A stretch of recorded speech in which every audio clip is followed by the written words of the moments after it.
खाइब गो आम राजा बाबू घर खाना। जय जगन्नाथ दर्शक बंधु स्वागत जनाऊँगी आमर यूट्यूब चैनल को। आसतु जी आज गुरुवार रे कौन मो गृहिणी प्रस्तुत कर व्यंजन आसतु देखा।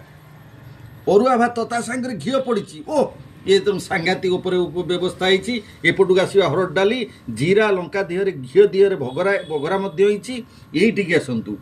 यहीटा हूँ दही कखारू राइता जोटा कहते दही कखारू। हाँ तापर ये आस यहीटा हूँ शाग मुग प्रस्तुत कराई पाखु चितौ पिठा टी रही।